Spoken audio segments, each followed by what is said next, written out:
Welcome to the Commonwealth Magazine Codcast in partnership with Transit Matters. I'm your host, Josh Fairchild. I'm a board member here at Transit Matters. I'm Jim Aloisi, your co-host, also a board member at Transit Matters. On the podcast today, we're joined by Chris Osgood, Chief of Streets for the City of Boston and former co-founder of the Mayor's Office of New Urban Mechanics. We intend for this to be a two-part series featuring Chris. So, Chris, tell us a little bit. The title Chief of Streets is a little bit new to many people. Tell us about your role at City Hall, what you do, your purview, how you interact with other city agencies, and what your overall mission is. Sure. First, Jim and Josh, thank you so much for having me here. I'm actually also joined by our Director of Transportation Planning and Policy, Vineet Gupta. The title of Chief of Streets is, in fact, a new one, as you alluded to, Jim. The idea is that the streets of the City of Boston, the streets and sidewalks of the City of Boston, are about 9 square miles of the entire city. The city itself is around 48 square miles. And the mayor wanted to have essentially a single comprehensive strategy for how we actually manage those streets, build those streets, and maintain those streets. And the work really, in many ways, falls into those 3 buckets. The mayor wants to make sure we've got the world's best basic city services, that we're plowing streets, that we're picking up trash, that we're keeping lights on, that we're doing all those neighborhood quality of life things better than any other city in the nation. And so part of the work that my team really focuses on is delivering on those neighborhood basics. The second part of it is really actually how we move people safely and well through the City of Boston, which is really the focus of our transportation department. How we actually think about creating streets and creating policies that safely move pedestrians and cyclists and folks who are on transit and folks who are driving throughout the city, and be able to prepare for the growth that we're seeing in the city, prepare for the challenges that climate change is going to bring, and ensure that we're actually serving best those who are least well served today. And the third part of the job is really around designing and constructing the streets of the city. So we spend a lot of time thinking about not just how we are delivering services or moving people, but how we're creating great places. I think that everyone would agree that what in many ways makes great cities are great streets, are great public places where residents can gather, where communities can come together. And so we're very mindful as we think about being the custodians of these of this 9 square miles of land, how we can really use it as a place for the city and for communities to come together. So for people who live or work or visit Boston, what would be some of the initiatives that you've begun to undertake that they might see or observe or participate in? Sure. So there's a whole host of things. I think a lot of the work that folks are going to be seeing that are coming up are things that are really coming out of the Go Boston 2030 plan. For folks who don't know, Go Boston 2030 is the City of Boston's long-term mobility plan. It was really driven by Commissioner Fiandaca, by Vineet Gupta, and by Alice Brown.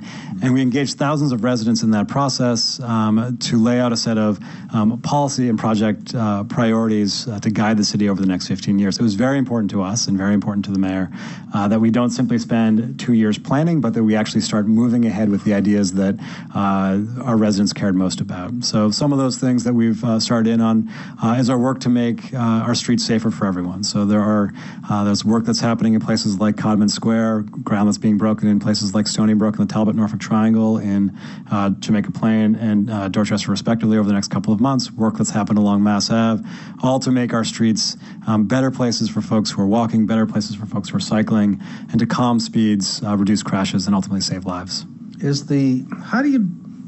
What's your view about how people should think about the intersection of mobility and improved mobility in Boston with the public realm? And the public realm, I mean the actual streetscape, cycling lanes. How do those things intersect for the benefit of the people who live and work in the city? Sure. So tell me if I'm off on sort of interpreting the direction you were going with that question, but as we did our outreach to the Go Boston 2030 plan, there were 9 key themes that really we heard over and over again during what we called the question campaign, which was sort of the initial phase of Go Boston 2030. The 3 key themes that really rose to the top were improving safety, particularly for pedestrians and cyclists, improving reliability, particularly for folks who take transit, particularly those who are on buses or those who are driving, and in general across the city, improving accessibility to good alternatives to transit. Those are the top 3. I would say the fourth, the sort of issue that came in forth was actually the experiential quality of our streets. And it really underscored, I think, what you're getting at, which is that in order to make waiting for a bus and then riding a bus actually a comfortable thing to do, in order to actually enjoy walking to work and be encouraged to walk to work or walk to a cultural destination or to go shopping, or to really enjoy your bike ride, that it's not enough to simply build the right infrastructure in a basic form, but you really need to pay attention to the details and create a public space that really is working for those who are using it and working for the abutters as well. It seems like we all know, we read about the rankings, we know that Boston is one of the most walkable infrastructures in North America. And so it seems like a lot of this was just residents saying, let's embrace what we already have and get back to the root of that and make it so much better, as opposed to trying to kind of retrofit automobiles onto it in a way that it was becoming increasingly dangerous. I think with this two-part series, one of the things that'll be good for us to do is to start with, as you mentioned, to Go Boston 2030 and the general themes and goals of that, and then get into the details and some of the more exciting maybe projects that have been proposed. So I'll kind of read off some of the goals. I read the whole report. I'm sure a lot of people did, but I want to show my work here. So some of the biggest goals I found were 3 beginning interrelated goals. Every home in Boston will be within a 10-minute walk of a rail station or a key bus route, a hubway station, and car share. Currently, we're at 42%. Right. We will decrease the average commute time by 10%. I think that's going to be hard to unwrap. And we will double the number of jobs reachable within a 30-minute commute. Currently, we're at 27%, so we're going to double that to 60%. Greenhouse gas reduction of 80% by 2050. Currently, we're down 17% since 2005. 2005 to 2014. Okay. Every traffic signal will automatically adapt to bus, car, and bike demands. And then we can, in talking about this, we can get into the mode share, goals. But those are some pretty big goals. Did that come from specifics that residents asked for, or did you back into those numbers, or did you start with those numbers? Can you talk a little bit about those goals? Sure. So I think 2 notes on them. One, as we were building this plan, the mayor made it very clear to us and to the fantastic sort of steering committee that we had for Go Boston 2030, that we should be aspirational, that this is a plan that should really reflect the ambitions of the people of Boston and point in the direction that our residents want to take the city. And so I think what you see in those goals really is that ambition. Those goals and targets were really set following that, in many ways, that initial round of outreach. So we did that initial round of outreach, reached around 5,000 folks, both in the city of Boston and across the region, got those sort of 9 key priorities from them, and then thought about what are representative goals and targets that we can actually measure and track over time. And that's where you see things like the accessibility goal, making sure that every single resident in the city of Boston is within a 10-minute walk of bike share, car share, and a key bus route or a mass transit line. We are using essentially those measures as we think about our capital prioritization. We are using those measures as we think about our operational work to make sure that we are sort of keeping a focus on that. I will say that one of the components that will take those goals and targets forward is something which we are currently calling the Mobility Lab. It will almost certainly have a different name when it's actually launched, but it is a way in which we will be able to track and report publicly our progress on the key goals and targets that are outlined in Go Boston 2030. How many of the key goals and targets that you have require you to collaborate with a different entity, like a state entity, whether it's the T or MassDOT? How much is in the city's control? How much is not? And how do you deal with that? It's a great question. Clearly, our plan and the goals and targets that are in here really reflect the way in which people move today, which is not isolated to the city of Boston, not isolated to the things which the government entity, the city of Boston, can control. And consequently, both the development of the plan and its implementation have to be about collaboration and have to be about partnership, both with adjacent cities and towns as well as with the MBTA, with private developers, et cetera. So we're very mindful of exactly that. And one of the things which we paid a lot of attention to during the Go Boston 2030 process, and one of the pieces that we want to make sure is part of our work going forward, is that continuing that sort of element of inclusive planning. And I think we may be getting to this in the second half, but one of the entities that we've set up to advance this that Vineet leads is something we call the Better Bus Working Group. And this is a group that essentially meets regularly between the City of Boston, our operations folks, our planning folks, and our engineers, with their counterparts at the MBTA and the bus ops side. And this is really to make sure that as we are trying to get done things that are outlined in Go Boston 2030, like a improved bus service between Rosendale Square and Forest Hills, that we're actually coordinating on that implementation. The commute mode share goals that were listed in the document, things like by 2030, increased transit use. These are Bostonian commutes. Increased transit use of Bostonians commuting by a third, so from 34 to 45%. The current trend line is 39%. So it's a big goal. It's not necessarily earth shattering. Increase bring the walk mode share up by half, up to 21% from 14% today. Bike share would be up 4 times from 2% to 8%. Carpool would see a little bit of a decline, I think, which makes sense with the things that we're seeing. And driving alone would be down by half. Are those goals, what do you think are the biggest things that have to be done that you would need to begin tackling first to make some of those goals possible? That's a great question. I think it is different for each of the modes. I think first, just to quickly step back on the importance of that, because I think, Josh, what you identified is in many ways fundamental to the overall Go Boston 2030 plan. When we started out on this effort, there were really 3 major points of departure. We were recognizing the fact that we are at a moment in this city and in this region of significant growth. Our population had bottomed out in 1980, had been increasing until the last 5 years. And over the last 5 years, the sort of the pace of growth actually has increased. And we know that we're not going to be able to actually manage that growth if we're moving in the same way in the future that we are today. Similarly, we know that as we are a city, like every coastal city, like every city in this nation and across the world that is thinking about the impacts of climate change, whether that's sea level rise or storm surge or inland flooding or urban heat island effect, that we need to reduce our emissions and that we need to find ways of moving around in the city that are simply more sustainable. All the goals, all the targets that you listed, Josh, are things that move us in that direction of a more sustainable city. And third, something which is fundamental to the work the mayor is trying to get done, we want to make sure that we are delivering better services to those folks who are least well served today, that we really have a transportation system that works for everybody. If we can really achieve the goals and targets that you just listed around mode share, we're going to do a better job of doing exactly that.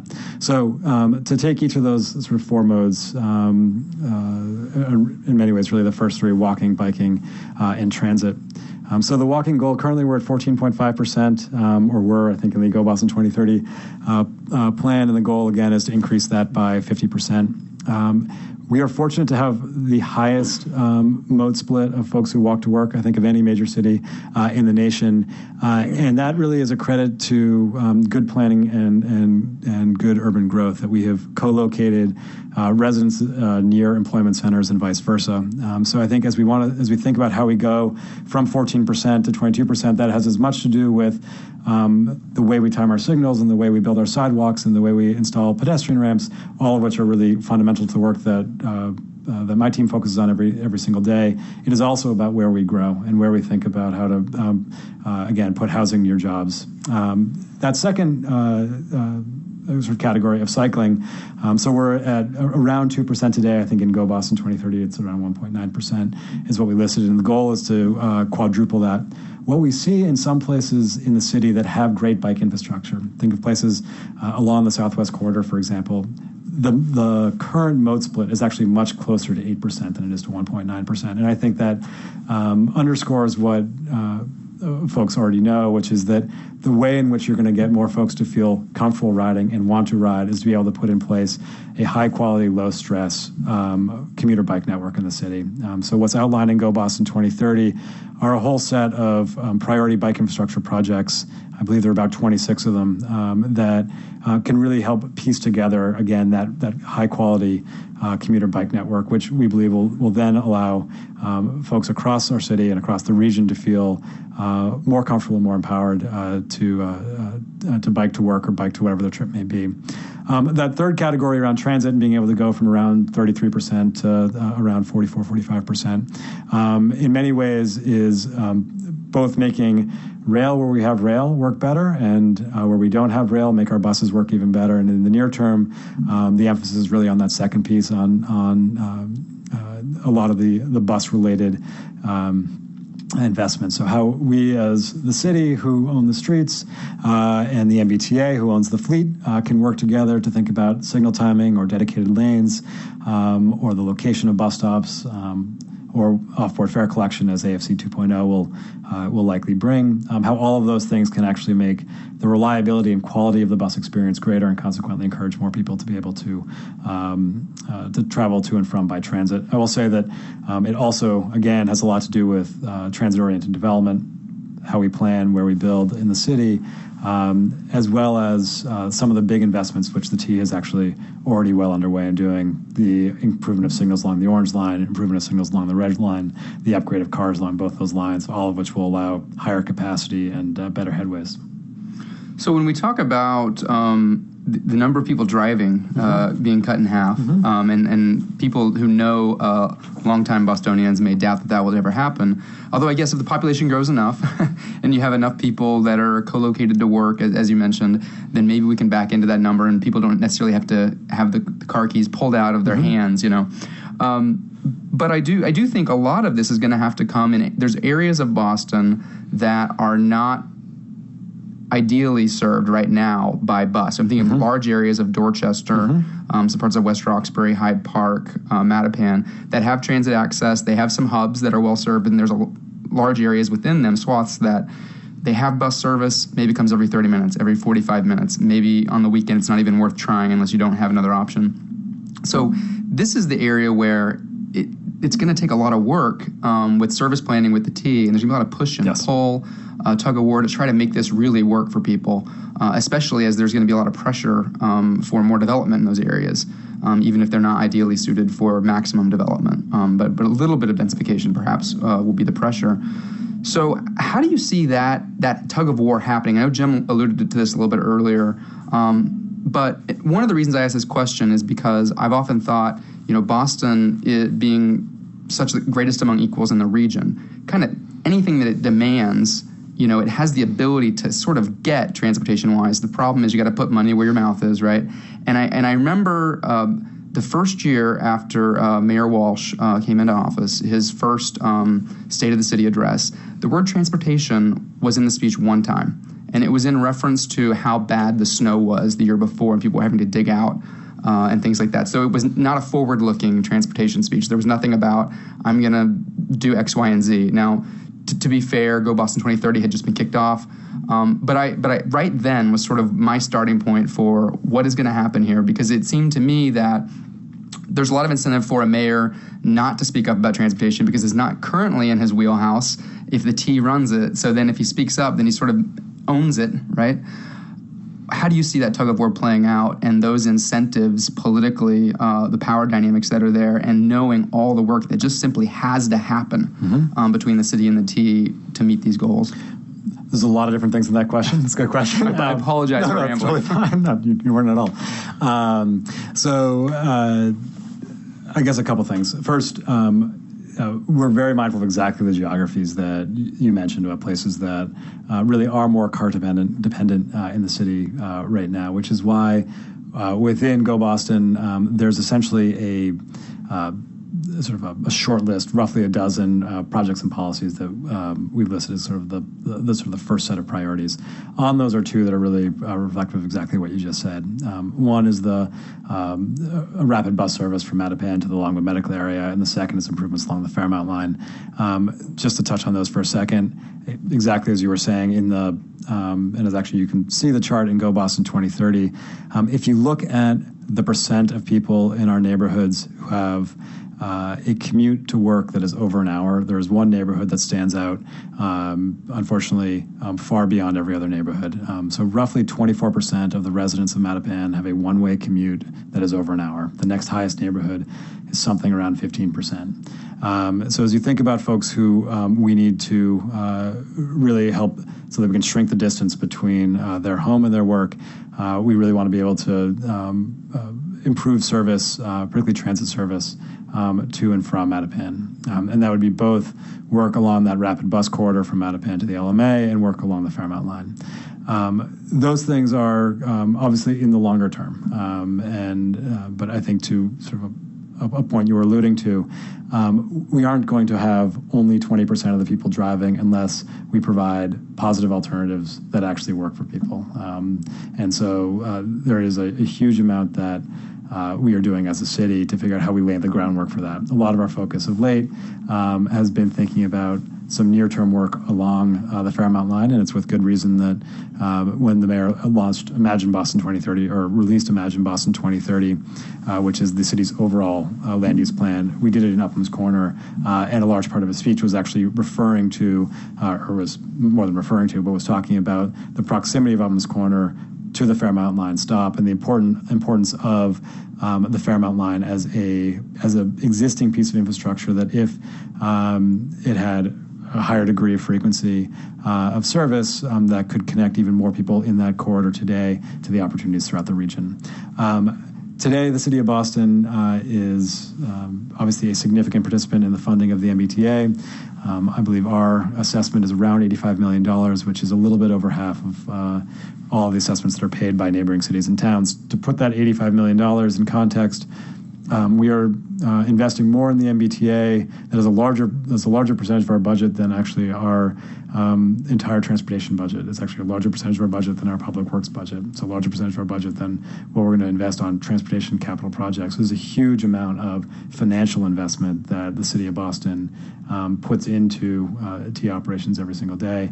And it's why we think that it's important for us to make sure that we're working closely with the T to make sure that the city is well served, and frankly, by the city, we aren't just thinking parochially about our 48 square miles, but really about everybody who uses it, everybody who can benefit from it, which is the entire region. Can you talk a little bit about collaboration within the region and how Boston collaborates with its neighboring cities and towns in order to improve regional mobility? Yeah, I think we actually have a very interesting model that's going on right now with what's called the Lower Mystic Regional Working Group, which is a group that was formed really through the MIPA process associated with the casino development in Everett. So for the last a little while, the cities of Somerville, Everett, and Boston, MassDOT, MAPC, and a range of other stakeholders have been meeting regularly to review coordinated transportation investments that could actually ensure that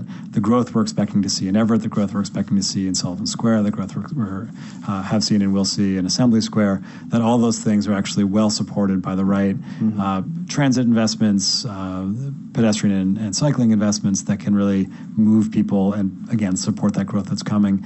We have through the support of the state and the work of MAPC and CTPS, there's been a whole set of analysis to sort of narrow in on what will be essentially a recommended set of investments that we could make that would really, again, not just benefit Boston, but really are much more in that regional context of moving people in that entire sort of Lower Mystic area.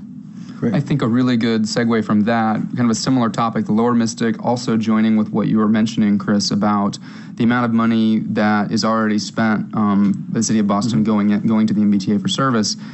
For all the improvements we need, basically the MBTA can probably say, okay, that's great, you have to cough up some more money. And there's a few different ways of figuring out how to do that. And one is you could either give the money straight to the T, or a group of cities closer in who, like you mentioned, this mobility group, could begin to say, well, we have specific needs and we want to have a little more control over it, which you see in other cities. We don't really see a lot here with the city actually operating or paying for discrete portions of their transit service that are provided to their residents. The most interesting and I thought exciting thing that I saw that got kind of a passing mention, I thought, in the report was the Boston Metro Transit District that was mentioned. And it's something that in Transit Matters circles and in our podcast, we have brought up this idea many, many times.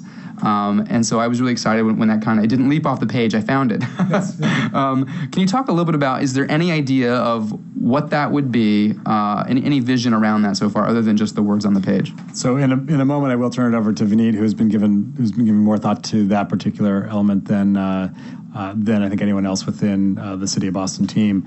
I think that there is certainly an opportunity for us to think about, are there discrete types of services that we want to ensure are happening, that a city or set of cities together, cities and towns together could collaborate on. I think where we're actually seeing a lot of good work right now is actually on the private side, like the private employers doing something similar, whether it is some of the work that's happening to ensure that there's good shuttles to and from Masco, good shuttles to and from the South Boston waterfront, or what will be launched this coming spring with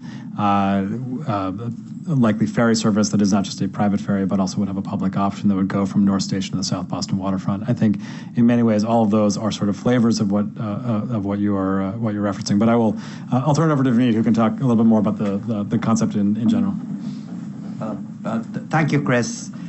Fundamentally, the thinking has been that if, in fact, we, as a region, rather the Boston metropolitan area region, want to expand public transportation, we have to do it as a collection of communities and not Boston by itself or Cambridge by itself. And it allows for two things. One, it allows for new service that can go across boundaries. And two, it would allow for combining our resources.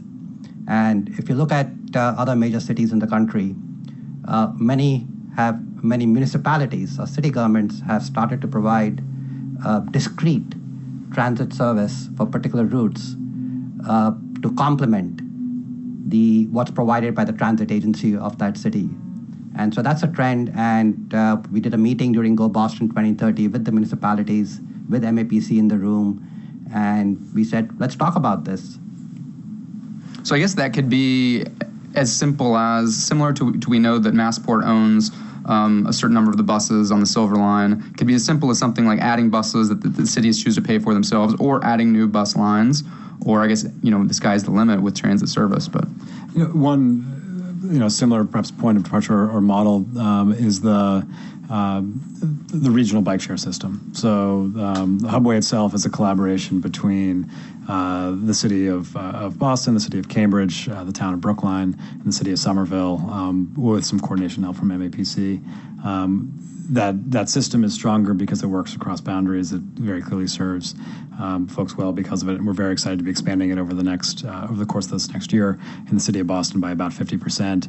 And that's a place where that was a service which is a mobility service which wasn't being provided by somebody else. It was a place where initially the city of Boston could step in, but now actually provide something that works across boundaries and works with multiple municipalities. Is there any agreement yet about which cities would want to participate in this kind of thing, or is this too early even for those kind of discussions? It's too early at this point.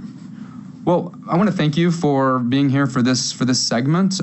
Listeners, I hope you'll join us again when we have part 2 of this discussion with Chris and Vineet, and have a great weekend.